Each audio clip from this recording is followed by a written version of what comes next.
ठंडा पानी आ गया। वाह वाह भाई जी।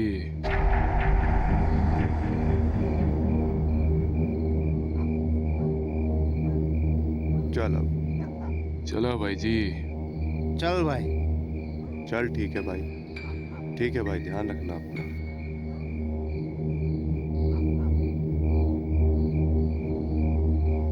आज तने ले चलूं के अंदर? ना भाई साहब, मैंने बाहर थोड़ी देर अकेला बैठना है। ठीक से, जैसी तेरी मर्जी।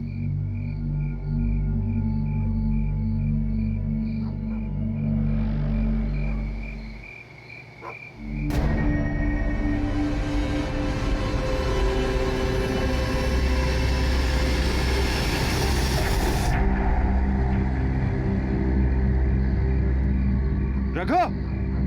क्या हो गया भाई साहब? मन्ने अंदर लेके चल। जी भाई साहब।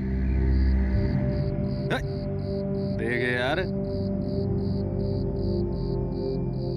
बस भाई साहब लेटा दो क्या बिस्तर पे? तू रहने दे, यहाँ तक ले आया गनीमत है। ये बजा। ठीक से फिर।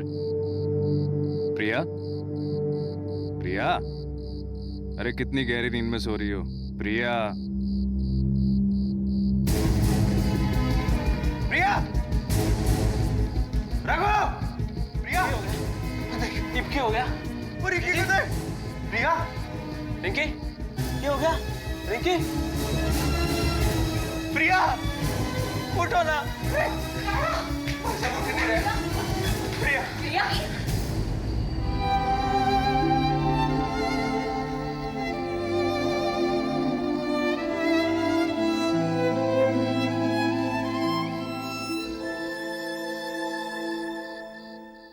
तो आपने इन्हें आखिरी बार देखा बाहर जाने से पहले, जब आपके दोस्त आए ही थे। सर जी, मुझे पता है जिसने भी ये काम किया है ना, मुझे मारने आया था और गलती से मेरी प्रिया और रिंकी को मार दिया। सर जी, मौत दम घुटने से ही हुई है। पति का ये मानना है कि उसकी जगह गलती से पत्नी मर गई। एक बात समझ में नहीं आई कि अगर पति की जान पर इतने सारे हमले हुए तो परिवार वालों ने पुलिस में रिपोर्ट क्यों नहीं की? सर जी, हो सकता है अंदर का ही कोई आदमी हो जिसने सन्नी की हालत से तंग आकर उसे मारने की कोशिश की हो, या फिर किसी और वजह से। मुमकिन है। जाकर जी सर जी। पूरे परिवार की हिस्ट्री निकालो, सन्नी की भी। उसका एक्सीडेंट कब हुआ था, उसकी दुश्मनी, उसे मारने का कोई पॉसिबल मोटिव। पता करना है कि वाकई गलत निशाने का मामला है या कातिल प्रिया को ही मारने आया था। आपकी और प्रिया की तो अच्छी दोस्ती थी ना? जी। स्कूल में ऐसा कोई और जिसके साथ उसकी नहीं बनती हो या कोई अनबन हुई हो?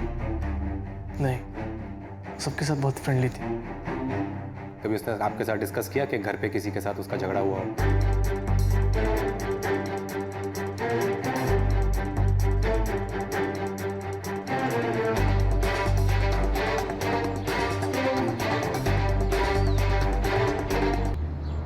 आशिक,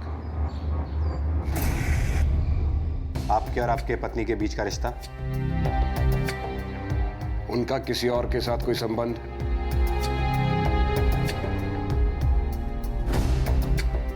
देखो मिस्टर दहिया, सच सच बताना, इन्वेस्टिगेशन में फायदा होगा। सर प्लीज, आप प्रिया के बारे में ऐसी बातें मत सोचिए। वो एक बहुत ही अच्छी औरत थी।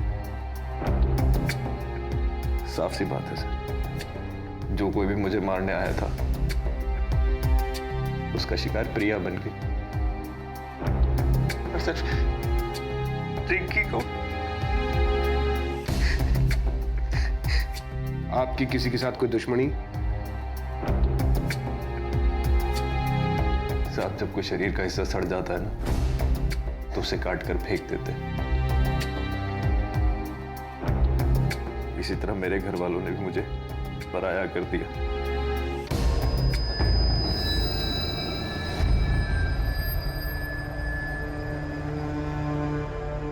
साहब जी, मेरी दवाइयों का खर्चा बहुत है और मैं 1 रुपया नहीं कमाता। ऐसी मुफ्त की रोटी तोड़ने वाले निकम्मे से कौन छुटकारा पाना नहीं चाहेगा? रुको। क्या जानती हो इस मामले के बारे में? वो सर जी, मैं तो सिर्फ नर्स हूँ। सुबह को आती हूँ, शाम को चली जाती हूँ। ज़्यादा कुछ नहीं जानती मैं। लेकिन साहब जी जो बोल रहे हैं वो सही है। प्रिया मैडम उनसे बहुत प्यार करती थी, बहुत ख्याल रखती थी उनका। वो क्यों किसी और के... ये केस दो अलग अलग दिशाओं में आगे बढ़ रहा था। एक तरफ ये अंदेशा कि कातिल ने गलती से सनी की जगह प्रिया को अपना शिकार बनाया, लेकिन कोई सनी को क्यों मारना चाहता था। दूसरी तरफ यह संभावना कि प्रिया के किसी से अवैध संबंध थे जिसकी वजह से उसे मारा गया। तो क्या यह अपराध किसी घायल प्रेमी का किया धरा था? पुलिस की तहकीकात धीरे धीरे एक दिशा की ओर मुड़ने लगी, और वो दिशा थी प्रिया के गैर मर्दों के साथ नाजायज संबंध।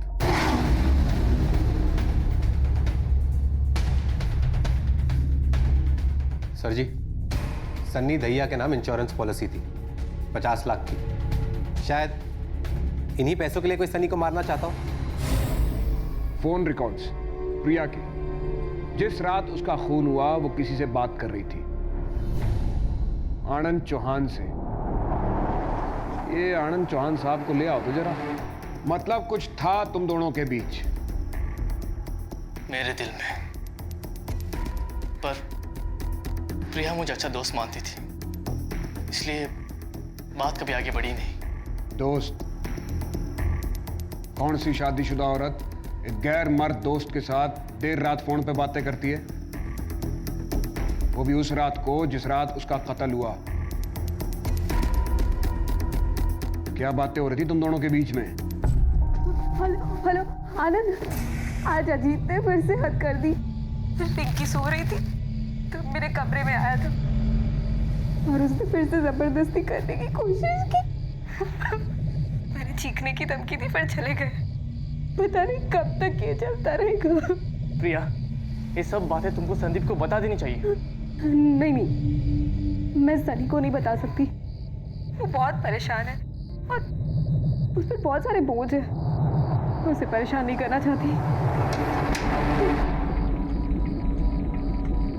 आनंद, मुझे लगता है कि शायद अजीत फिर से आया और कॉल कट गया।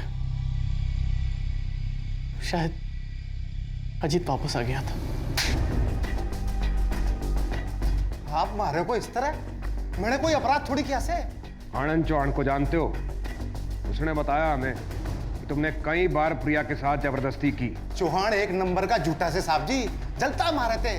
प्रिया को किसी के साथ बांटना नहीं चाहता। तुमने प्रिया के साथ जबरदस्ती की। प्रिया ने खुद ये बात फोन करके आनंद को बताई थी। मैंने कोई जबरदस्ती नहीं की सर जी। मैं तो उससे वही मांग रहा था जो वो सबको दे रही थी, आनंद को और यहां तक कि वो नौकर रघु को भी। और पता नहीं उसके कितने आशिक थे। मैंने सोचा भाई उसकी जो जरूरतें हैं उनको मैं पूरी कर देता हूं। घर की बात घर में रह जाएगी। समझ रहे हैं ना आप? मैं तो साहब जी उस पर एहसान कर रहा था। और उस रात उसने तेरे इस एहसान को ठुकरा दिया तो तूने उसकी जान ले ली। मैंने साहब जी किसी की जान नहीं ली। मैंने कुछ नहीं किया। तुमने पहले पैसों के लिए अपने भाई की जान लेने की कोशिश की 3 बार। वो तीनों बार नाकाम रहा। फिर उसी फ्रस्ट्रेशन में, उसी मायूसी में तूने प्रिया को मार दिया ना? कसम खा के कहता हूं साहब जी, मैंने किसी को नहीं मारा। मैंने सच तो मैं तुझसे उगलवा लूंगा। जोर इस्तेमाल करने के बाद भी पुलिस अजीत से कुछ नहीं बुलवा पाई। नौकर रघु से भी पूछताछ की गई, लेकिन उसने प्रिया के साथ ऐसे किसी भी रिश्ते से इनकार किया। अब कोई रास्ता नजर नहीं आ रहा था। तहकीकात मानो थम सी गई थी। प्रिया के चरित्र पर बार बार शक किया गया, लेकिन हर बार वो एक आदर्श पत्नी के रूप में सामने आई। प्रिया के चरित्र से जुड़े तथ्य और उसके बारे में फैली बातों में आखिर इतना अंतर क्यों था? इसका जवाब तो शायद वही दे सकता था जो प्रिया के सबसे ज्यादा करीब था। सच बताना सनी, तुम्हारा भाई पहले हमारी सख्ती झेल चुका है। तुम नहीं झेल पाओगे। प्रिया के गैर मर्दों के साथ संबंध थे या नहीं? थे साहब जी, उसके कई मर्दों के साथ संबंध। पता चला? बताओ। मेरे घर वालों ने बताया साहब जी। मैंने तो चौहान के साथ उसे घटिया होटल में जाते हुए देखा है। मैंने भी रघु के साथ उसे नैन लड़ाते हुए देखा है। आप सब लोगों को गलतफहमी हुई है। वो ऐसी ना है। क्या गलतफहमी हुई है? अरे मैं तो 24 घंटे उसको फोन पे ही देखती हूँ और पूरा पूरा दिन तो वो घर से गायब रहती है। मेरे लिए प्रिया पर शक करना नामुमकिन था साहब जी, लेकिन धीरे धीरे उसकी हरकतों से, उसकी बातों में छिपे सच मेरे सामने आ गए। पति पत्नी के बीच में ये बातें ज्यादा देर तक छुपी नहीं रह सकती साहब जी, पता पड़ ही जाता है। और इसीलिए तुमने उसे मार दिया? मैं मारूंगा साहब जी? ऐसी हालत में मैं मारूंगा प्रिया को? अगर मैं प्रिया को मारने के काबिल होता तो शायद ये नौबत ही नहीं आती। मैं उसे जिंदगी भर खुश रखता। और साहब जो उसने किया उसमें इसकी कोई गलती नहीं है, उसे हक था ये करने का। जो खुशियां मैं उसे नहीं दे सकता उसने कहीं और से ली। बताइए मनदीप जी, सनी को प्रिया के नाजायज चक्करों के बारे में बताने की क्या जरूरत थी? कहीं आप घर वालों ने मिलकर तो नहीं उसे मार दिया? खानदान की इज्जत के लिए? नहीं, ऐसा तो कुछ भी नहीं था। ठीक है, आप खुद नहीं बताएंगी तो? वो सनी को कुछ हो जाता तो इंश्योरेंस के सारे पैसे प्रिया को मिल जाते। हम तो सिर्फ प्रिया को सनी से अलग करना चाहते थे, उसे मारना नहीं चाहते थे, ताकि वो सारा पैसा उसके पास ना चला जाए। क्या आपके पास कोई ठोस सबूत है जिससे बात साबित हो कि प्रिया का वाकई कोई अफेयर था? उसकी भी जरूरतें होंगी, इसीलिए हमने ऐसा सोचा। कोई और चाहे जो सोचे, एक औरत होके आपने दूसरी औरत के बारे में ऐसा सोचा? तो इसका मतलब यह हुआ कि घर वालों ने मन गढ़ंत कहानियां बनाकर सनी को सुनाई। लेकिन सर जी, घर वालों को वैसे भी फायदा तो तभी होता जब सनी, प्रिया और उनकी बेटी रिंकी तीनों रास्ते से हट जाते। बिल्कुल सही। इसलिए सनी को छोड़ के प्रिया और रिंकी को मार देने का कोई तुक नहीं बनता। और अगर इसी थ्योरी को आगे बढ़ाएं तो प्रिया और रिंकी रास्ते से हट चुके हैं, तो ये सही वक्त है घर वालों के लिए सनी को मारकर सारा पैसा पाने का। फिर अचानक सनी पर होने वाले हमले रुक कैसे गए? शायद अभी केस घर में, इसीलिए सर जी। जाखड़, हमें सनी पर हुए हमलों की जांच फिर से करनी चाहिए। आप ये बुकिंग फाइनल कर दीजिए।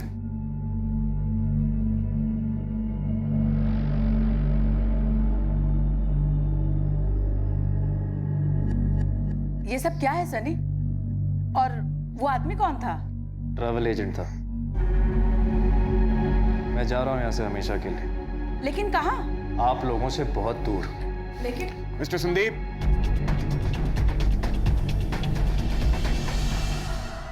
इस स्लोप से आपकी व्हीलचेयर नीचे गई और इससे पहले कि आप सड़क के बीचों बीच पहुंचते, विद्या ने आकर आपकी जान बचा ली। आपने देखा नहीं कि आपको धक्का किसने दिया था? नहीं साहब जी, मेरे से गलती हो गई। उस वक्त मैंने भांग पी रखी थी। किसी को भी अपने आप के ऊपर हुए हमले बड़े बारीकी से याद रहते हैं मिस्टर संदीप। साहब जी, लेकिन उसे नहीं जिसने अभी अभी अपनी बीवी और बच्चे को खोया हो। साहब जी, बहुत अंधेरा था, फिर मैंने शोर मचाया और वो भाग गया, लेकिन भागते वक्त मैंने उसकी परछाई सी देखी थी। अंधेरा था तो परछाई कैसे देखी? सर जी, मैं खिड़की की इस साइड बैठा था, कुछ अपने ख्यालों में खोया था, फिर इस पर्दे में आग लग गई। इसका मतलब पर्दे को किसी ने बाहर से ही आग लगाई है, क्योंकि अंदर से अगर कोई कोशिश करता तो तुम उसे देख लेते। तुम तो खिड़की के आसपास ही थे ना।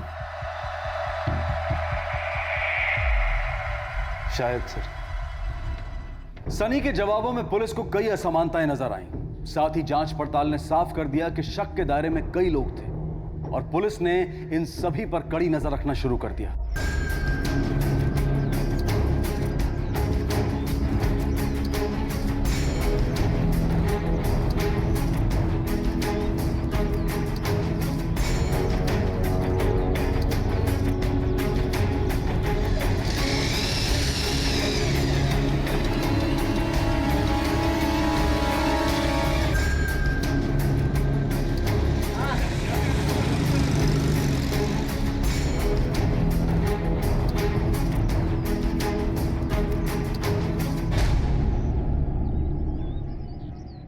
सर जी, अब तक ऐसी कोई बात नहीं हुई जिससे किसी पे शक हो।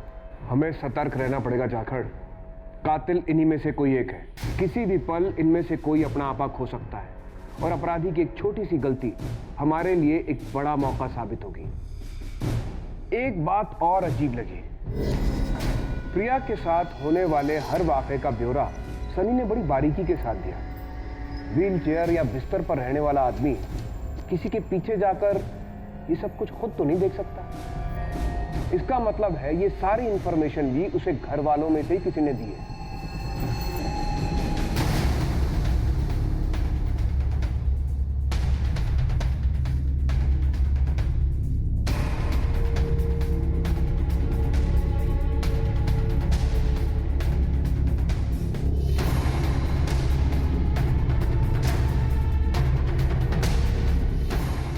बता, सनी के लिए प्रिया पर नजर तुम ही रखती थी ना?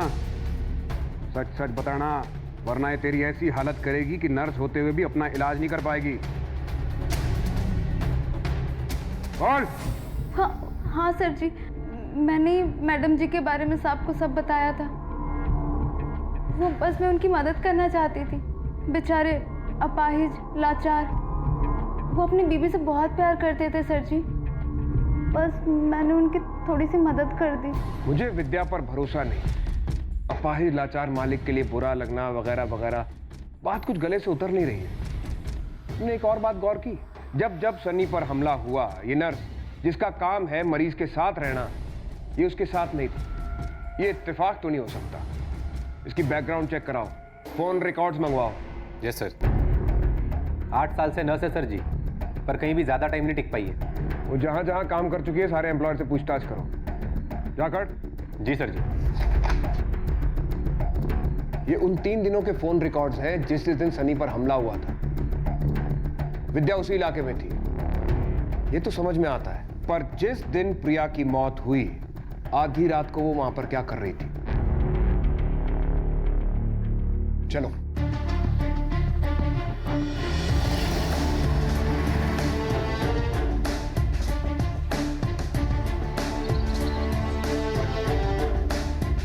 जी कहाँ पहुंचने की इतनी जल्दी है? वो सर जी कहीं जा रहे हैं, तो उन्हें अब मेरी जरूरत नहीं है सर, इसलिए सोचा कि थोड़े दिन अपने बहन के घर हो आऊं। ये क्या जानती है? तेरे फोन रिकॉर्ड्स। और जब भी सनी पर हमला हुआ, इन फोन रिकॉर्ड्स के मुताबिक तेरा फोन उसी इलाके में था। इसका मतलब तू भी उसके आसपास ही मौजूद थी। अब बता सच क्या है? सनी पर हमले में तेरा भी हाथ था ना? मारना चाहती थी तू उसको। किसी ने पैसे दिए थे उसे मारने के लिए और गलती से तूने प्रिया और उसकी बेटी को मार दिया। बोल, यही हुआ था ना? बोल। सर जी जो पूछ रहे सच सच बता, वरना सच उगलवाने के और भी तरीके आते हैं। अब बताती हूँ सर जी।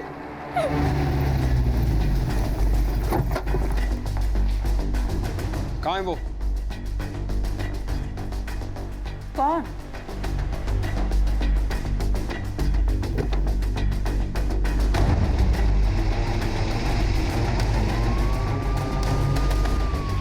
जाकर। जी सर। पूरे शहर में नाकाबंदी लगवाओ। जी सर। तुम स्टेशन रोड की तरफ लो।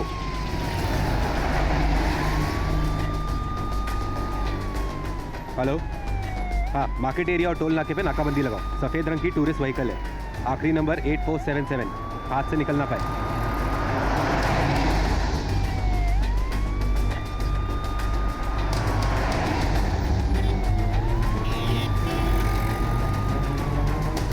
उसको ओवरटेक करो जल्दी।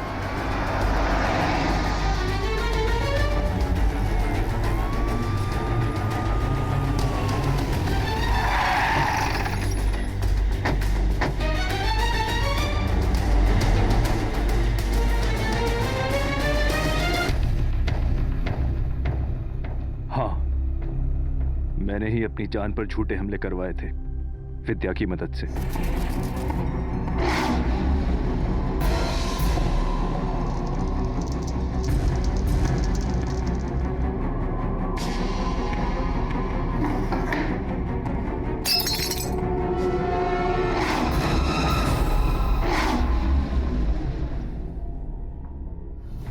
क्यों किया तुमने ये? ताकि तुम पर कोई शक ना करे जब तुम अपनी पत्नी और अपनी बेटी का कत्ल करो। उसके नाजायज संबंध है साहब। इधर मैं अपनी व्हीलचेयर पर सड़ रहा था और वो गुलछर्रे उड़ा रही थी मेरे भाई के साथ, हमारे नौकर के साथ, और उसका आशिक उसके स्कूल में काम करने वाला टीचर। मैं जानता था ये प्रिया की जरूरत है, लेकिन ये मैं बर्दाश्त नहीं कर सका और मैंने उसे मार दिया।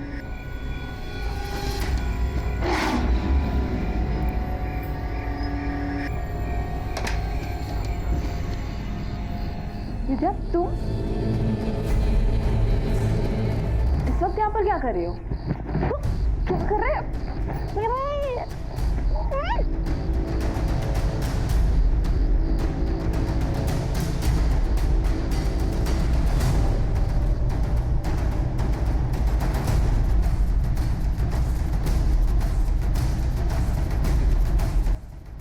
वो तो तेरी अपनी बेटी थी ना, उसे तो बख्श देता। मेरी रिंकी साहब, उसे मैं खरोंच भी नहीं आने देता,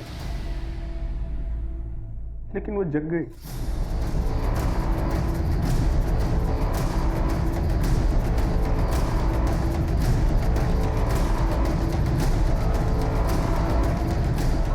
पापा, आप ये मम्मी के साथ क्या कर रहे हो? मम्मी को डर लग रहा होगा ना?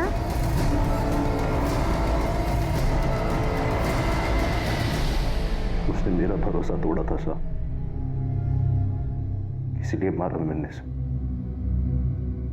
उसका कोई चक्कर वक्कर नहीं था, वो सिर्फ तुझसे प्यार करती थी, तेरे और तेरी बेटी के लिए जीती थी वो। आप झूठ बोल रहे हो साहब, मुझे सब बताया विद्या ने। अरे विद्या ने तुझसे झूठ बोला था। मैं जानती थी कि उनके घर वालों ने साहब जी और मैडम जी के बीच एक दीवार खड़ी कर दी है, उनसे झूठ बोला है और मैंने उस झूठ का फायदा उठाया, उस झूठ को और बड़ा बना दिया। सर जी, मैंने साहब जी को यकीन दिलाया कि उनकी बीवी के नाजायज संबंध है कई मर्दों के साथ, वो उनसे बदला लेना चाहते थे। मैंने उनकी मदद की, वो मुझे आज दिल्ली लेकर जा रहे थे और उन्होंने मुझे ढेर सारे पैसे देने का वादा भी किया था। सब झूठ था और उस झूठ को तूने अपने ख्यालों से और बड़ा बना दिया। वहम था तेरा, तेरे अंदर इस शक को पैदा करके उन्होंने तेरा इस्तेमाल करके तुझसे तेरी पत्नी और बेटी का कत्ल कराया। वो पत्नी जो सिर्फ तुझसे प्यार करती थी, तेरे लिए जीती थी, वो बेटी जो तेरी पहली और आखिरी संतान थी, उसे भी बेरहमी से मार दिया तूने।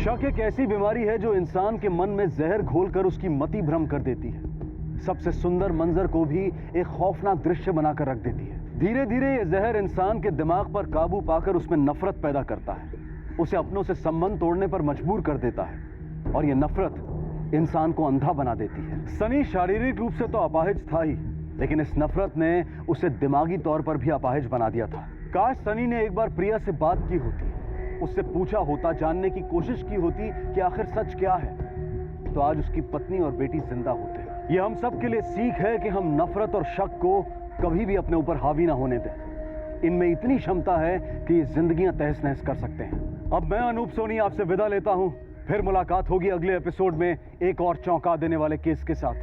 तब तक अपना और अपने परिवार का ख्याल रखें और देखते रहें क्राइम पेट्रोल डायल 100। सबक एक को, सीख हम सबको।